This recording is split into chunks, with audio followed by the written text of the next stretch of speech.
Breaking. Supreme Court Chief Justice Roberts indefinitely blocks court order requiring return of alleged El Salvador MS-13 gang member.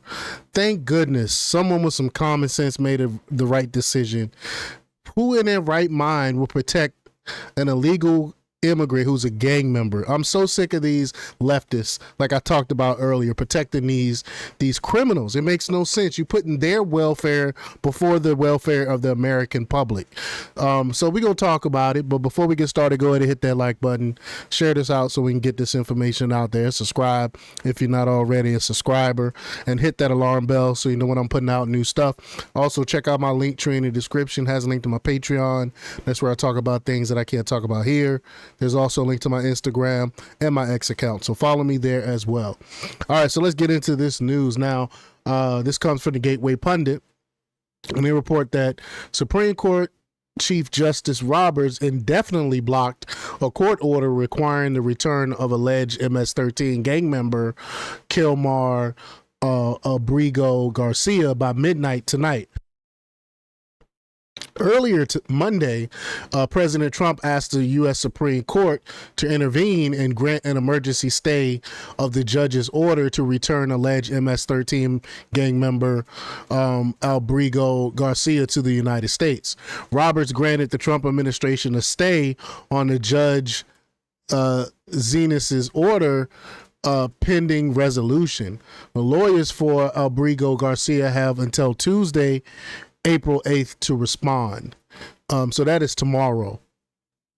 Now, last Friday, a U.S. District Judge of the U.S. District Court for the District of Maryland, Paulina Zenas, ordered the Trump administration to return an alleged MS-13 member to the United States after he was deported to El Salvador's notorious CECOT prison.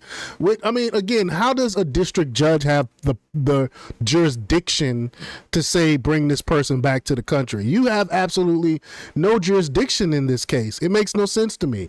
But Judge Zenas ordered the Salvadorian gang member to be returned by Monday at midnight, but Roberts blocked her order. Again, thank goodness for that. Solicitor General John Sawyer took issue with Judge Zenas' broad order and condensed timeline. Condensed timeline at his. Oh, that's a typo. In his emergency in his emergency application to the Supreme Court. So that won't on me. That was a typo there.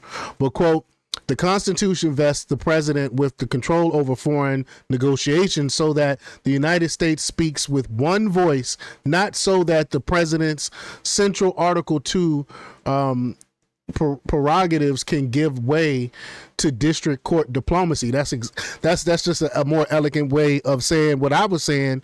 The district court has no jurisdiction here. But if this president stands, other district courts could order the United States to successfully negotiate the return of other removed aliens anywhere in the world by close of business. So imagine, let's say we had, I don't know. Let's say bin Laden was alive and we had bin Laden arrested, and Trump decided to send him to Guantanamo Bay to pay for it. You tell him to pay for what his crimes. You telling me a district judge could go in and be like, nah, I'm gonna need you to return him back to the United States? Like, again, what jurisdiction does a district judge have when it comes to that?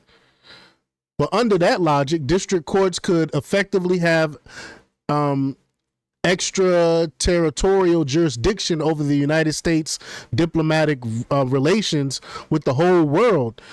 Solicitor General John Sawyer argued in his emergency applications to the Supreme Court. And I would agree. If this was set precedent for district courts to come in and and do this all over I'm sorry, I'm stuttering a little bit. In negotiations around the world, this makes no sense. But John Sawyer also said the U.S. does not control El Salvador and therefore, quote, cannot compel El Salvador to follow a federal judge's bidding. And that's true. How you gonna get El Salvador to give them back to us? What if El Salvador said, nah, we're not going to give them back? What would the judge do then? The judge don't have a military to go in and take them out. The judge don't have a police to go in and take them out of El Salvador. So how can you enforce this if El Salvador says no? Great point. But it's crazy. But again, cooler heads have prevailed. Sane heads have prevailed. Thank goodness. I give a lot of smack to Justice. I talk a lot of smack about Justice Roberts, but in this case, he got it right. But y'all let me know what y'all think about this. Leave y'all comments down below. Like, share, and subscribe, and check out jjthepsychotherapist.com for the latest in news. Until next time, peace.